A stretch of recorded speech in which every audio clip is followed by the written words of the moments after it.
Hi everyone, so tomorrow I have a video coming out that is going to be the sequel to this. This is the prequel.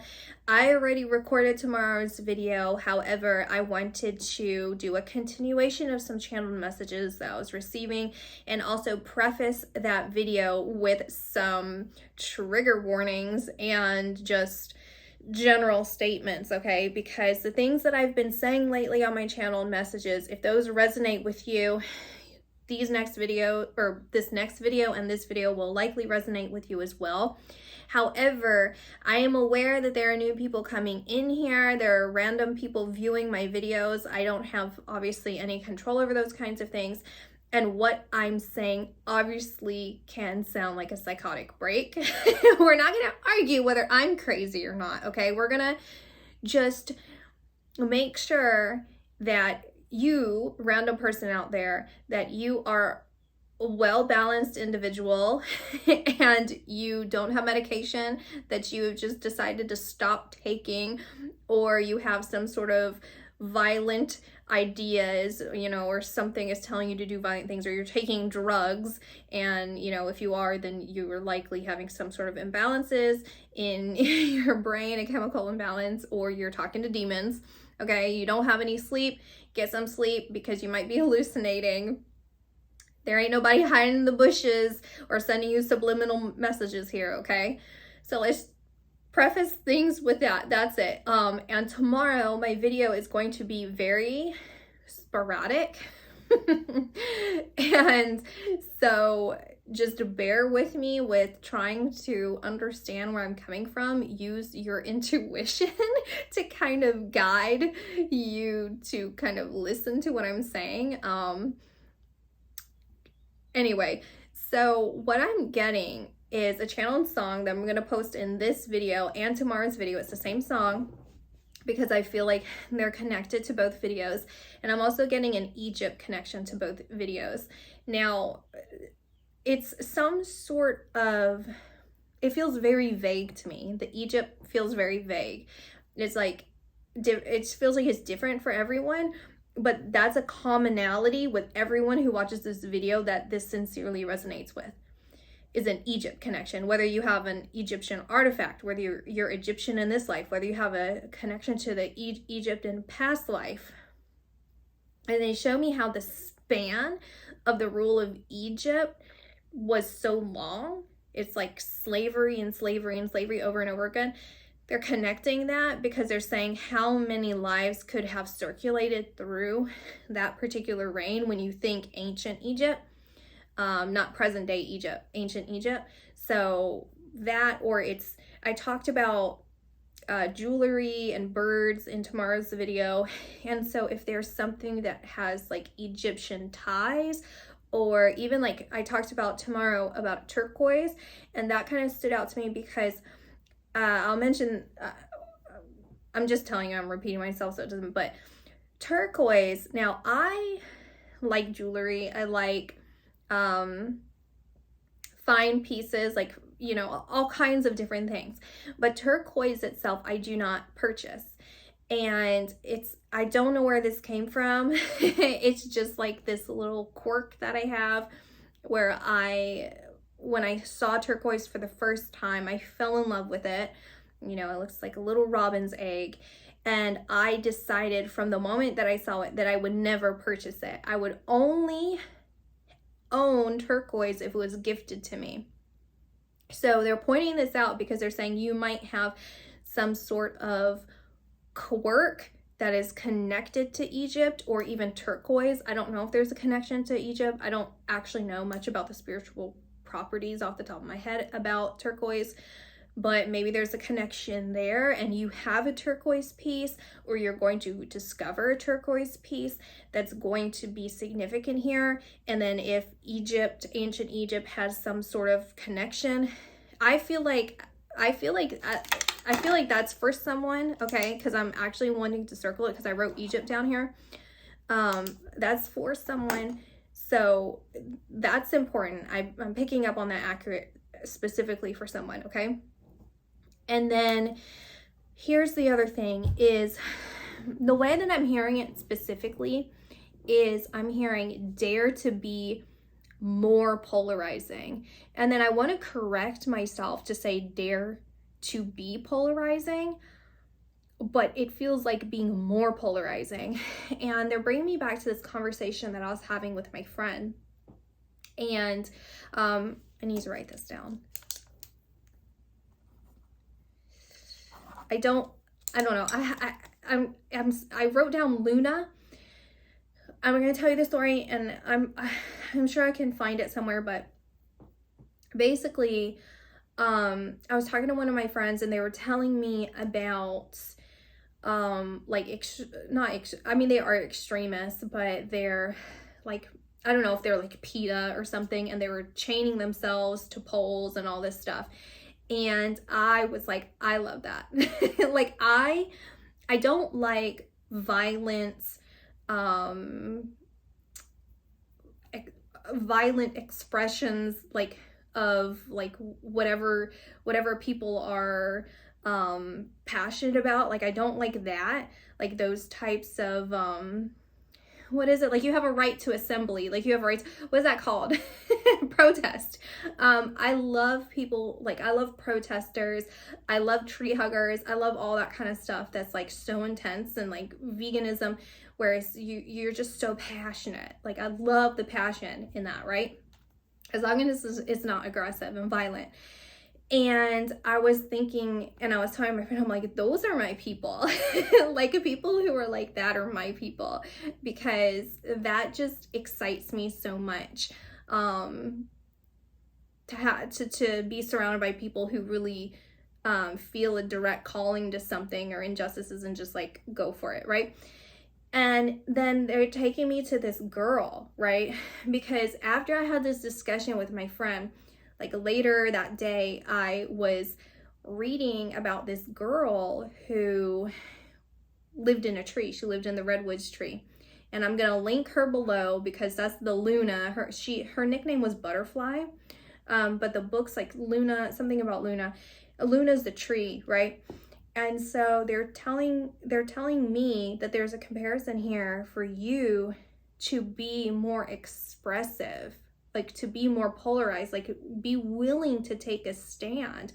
And it could be something as simple as deciding whether you want to wear a neon pink dress versus, I don't know what the style is now, you know, it used to be, let's just say it's like nudes and beiges and stuff, right? Let's say it's still that, and then you want to wear something neon.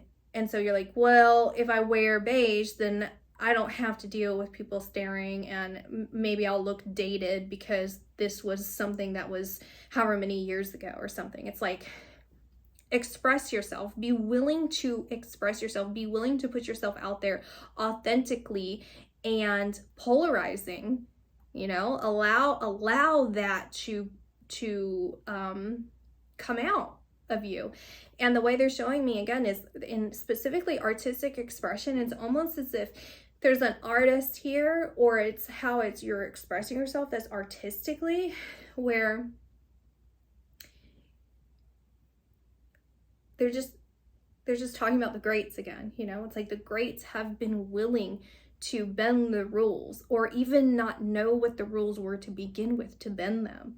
So the way that they painted was revolutionary. The way that they composed was revolutionary. The way that they created and saw and envisioned the world and their craft is revolutionary, because it was not confined to what was structured for whatever particular piece or genre that they were connected to. They just did what they felt compelled to do. And so where do you feel compelled to do? Just like when this girl lived in the tree, it's so dangerous. She lived in the tree for 2 years. 2 years. Like, how crazy does that have to seem to so many people? And she was up against people who were violently intimidating her, you know? They were, like, literally trying to just get rid of her. They're like, how wild, right? And yet she was willing to take a stand for something that she felt passionate about. Now, that's some external thing. Again, this can go from a wide range of things. Like, you could just, where are you compromising yourself? Where are you compromising your authenticity in order for you to kind of be normal when what you are adhering to is only harming you? It's one thing to go out streaking, you know, by like, I can't even think of an example. What would be like you wouldn't want to be naked around?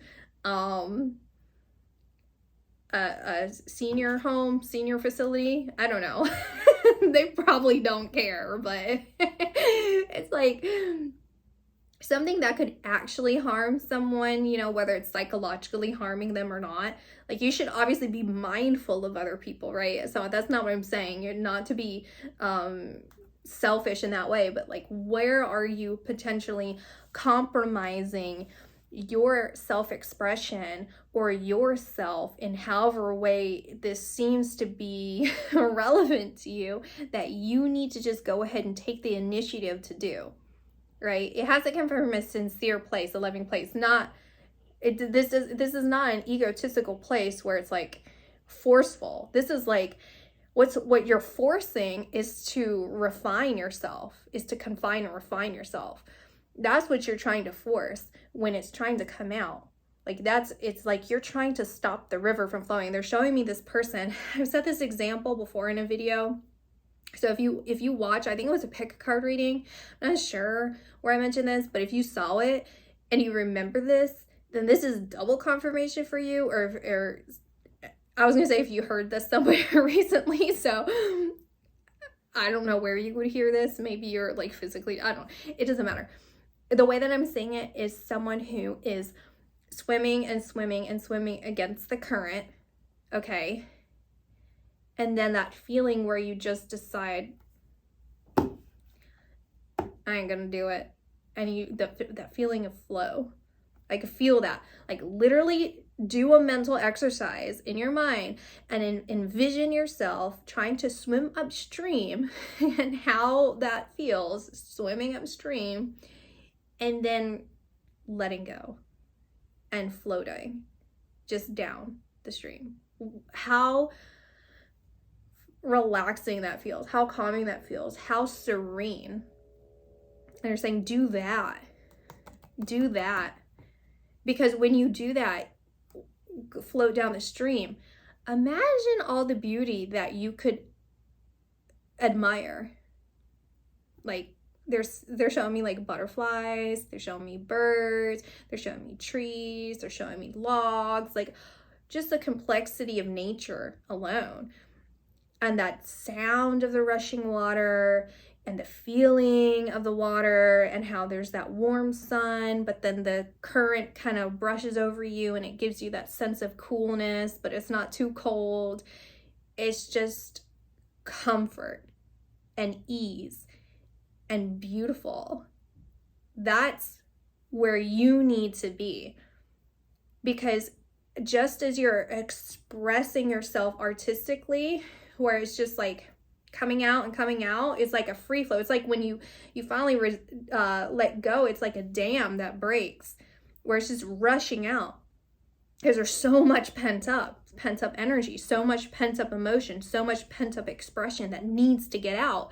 And so as that bursts through, there's going to be that it'll slow down eventually, where it just feels right. It's like that first thing where you're just going. It's like if there's just showing me a person like a baker and in a bake shop, and then you're overwhelmed with like all these things that you've been inspired to bake, but then you kind of get used to being in the flow of that. So then even though you're still doing that same pace, you're able to keep up with it because you're used to it now. And that's how that serene feeling is, right? Okay. I just saw the word. What I have here that I'm writing on is some old one that I just did.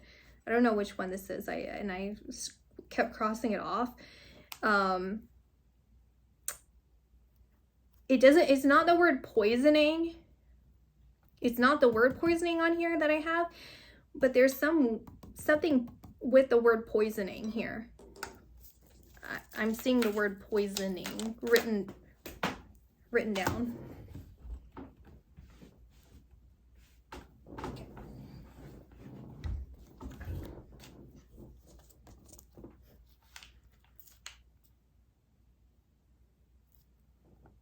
Okay.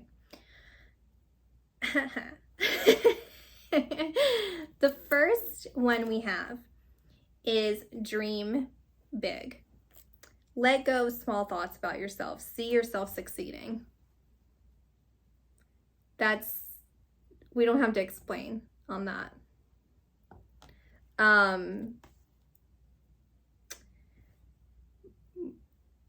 But we will in some way, is basically what I'm getting at. It says, so like, see, okay, let's build on this. So then I have music for manifesting, right? I'm not going to read the bottom because that's not the point of this. The point of this is see yourself succeeding. This is relevant to my next video because I briefly talk about manifestation in my terms of manifestation that comes in this lifetime. Not in this lifetime, in this world, in like a brainwashing technique type of thing of what you could accomplish beyond your spiritual path, okay? That's the manifestation that I'm talking about. Now, they're pointing out music for manifesting because they want you to notice something with this. When you manifest, and we're going to say you're manifesting in the sense of more spiritual terms, and saying, let's say, like just pick something, like what would you manifest that you don't have? That's the point. That's the point, is you're picking something and already manifesting, saying, I don't have this, therefore I have to manifest to get that. And so they're saying, don't do that. Don't do that here. You need to let go of that. You have to see yourself not just succeeding, but you're a success. Therefore, you're continuously succeeding. So don't see this as something you need to manifest, something that you need to achieve, something that you lack. Just like this artistic expression, it's a buildup of energy that you're blocking, saying, like you're trying to filter it through a pinhole, and it cannot go because there's too much pressure buildup. There's too much of everything that you are, the bigness that you are, the vastness that you are, that is impossible to get it through there. It is not going to happen. So just let go, let be, and you're going to see that you've already had it this whole time. Is that making sense? I'm going to repeat it again. What it says on the card. Dream big. Let go of small thoughts about yourself. See yourself succeeding. When you see yourself, truly envision yourself succeeding, it is not the path to success. It's not the path of where you feel you may be, or where you have to stretch to become the success. The succeeding is not the process to success. It is the act of success, continuing success.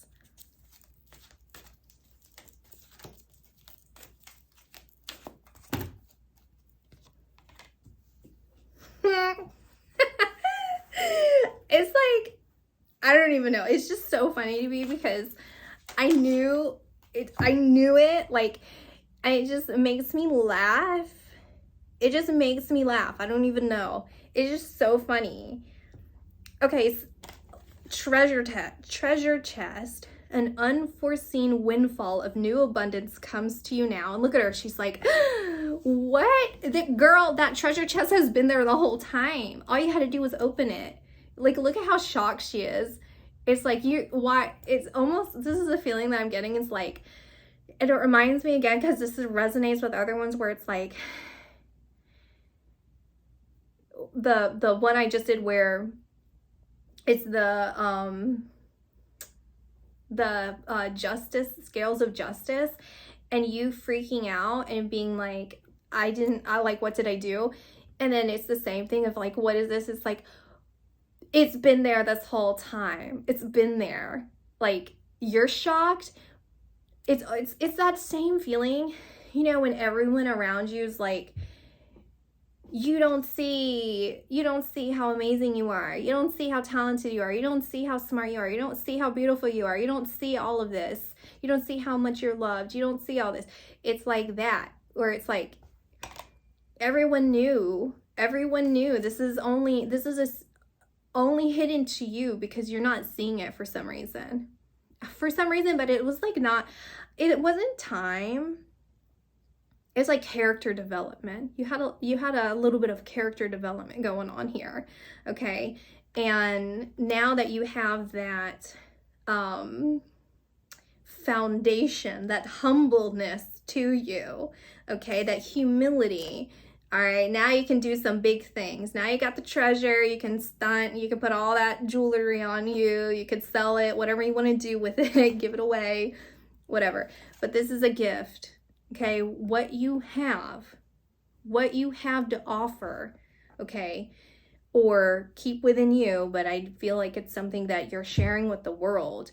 What you have is a gift from God. Archangel Sandalphon, so if you want to look this archangel up, we angels bring you gifts from your creator. Open your arms to receive. It's like the gift of clear vision, clear understanding of you, not of a situation, not a physical. It's like, I want money, I want that. It's of you. It's of you. This has nothing to do with the physical or the tangible. It's a gift of recognizing something about you, because it's with that is going to create this manifestation. They're showing me this, the shape of the moon. They're showing me the shape of the moon. And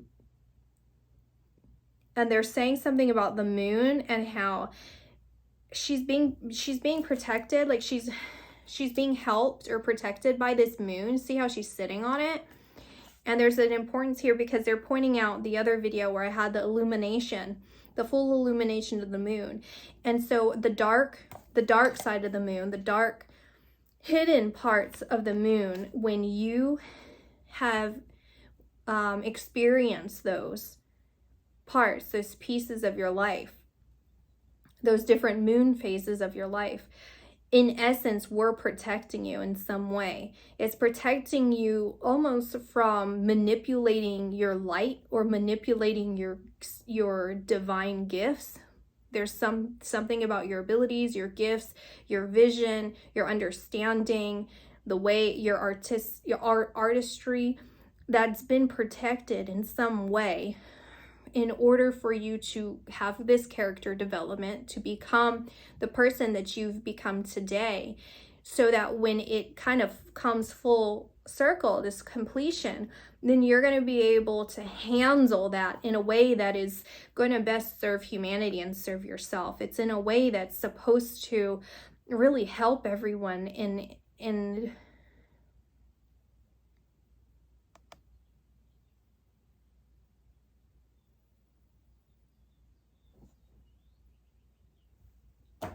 I have another deck here. So you can pull from here.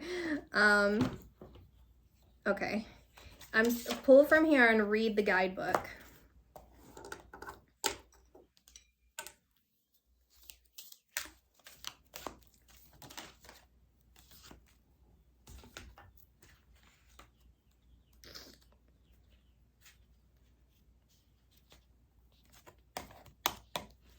The Matrix. I'll hold it here while I read this. Trying to figure out why certain things happen is like attempting to piece together a 1,000-piece jigsaw puzzle while only having a few pieces of the puzzle in your possession. You cannot fully understand the present situation using the logic of your finite mind. Just know that a bigger picture exists, even though it is not possible for you to see it at this time. Trust, for all that is happening is an act of love. Ultimately, you will discover the blessing. Have patience. You will look back on this period of your life and be thankful for all that is occurring now. And okay, so when I recorded the other video and I was talking about the Disney songs, I looked it up afterwards, and listen, I'll link that song below too for this video, but it says, just know that a bigger picture exists, even though it's not possible for you to see it at this time. And it was interrupted in my mind, the Disney song that I was talking, where the girl is in the square and she opens the book and she's like, I don't remember the words, but she's like, she doesn't know that she's gonna meet Prince Charming, or she doesn't know it's Prince Charming until chapter 3. So watch that music video and listen specifically when she opens the book. She's like, dun dun dun, chapter 3. Anyway, perfection. Love this for you. I was messing with this candle, so I'll go ahead and light this for you. I did an intention candle in tomorrow's video, so I'll do another one for this, and I'm gonna do this in honor of love.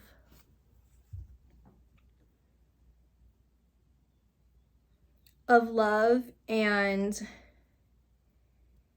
honor of love and the communication that exists within the matrix, which I vaguely mentioned in tomorrow's video, where we're in constant communication with each other on higher levels of our consciousness, where we're all plugged into this steady stream of consciousness that is the matrix. It's like this historical record, this DNA of the spirits and all the lifetimes that exist prior, which I didn't get into in that, but there is also the breaking of the matrix, that a lot of these, here I go on a little tangent, but a lot of these scientists do not have the understanding of, because as science is in direct opposition of spirituality, they are trying to cultivate how to a way to emulate and then manipulate the matrix, but they're not considering what's beyond, what's the much more impactful and true and pure that is beyond the matrix. They cannot actually perceive that until they perceive themselves, which, if you're too science-based, you're not going to get there, right? And even if you go and try and mimic these Buddhists and their, chants and their frequencies, it's not the same, because with these, when you do it organically, right? I'm not talking about the meth Buddhist. I'm talking about like, you don't even have to be Buddhist, but like real hardcore spiritualists, that, because you don't need drugs. You don't need drugs. I need to point that you do not need drugs.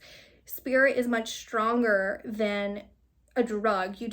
For you to understand spirit, you don't need that in order to understand, have a connection with spirit. It's obviously interference. It's obviously a manipulation tactic, okay? But it takes time. It takes practice. All right, so I'm gonna stop myself here because I'm just going on and on and on. I'll talk to you guys in my next video. I'm gonna let this burn completely, and have a wonderful day. Bye.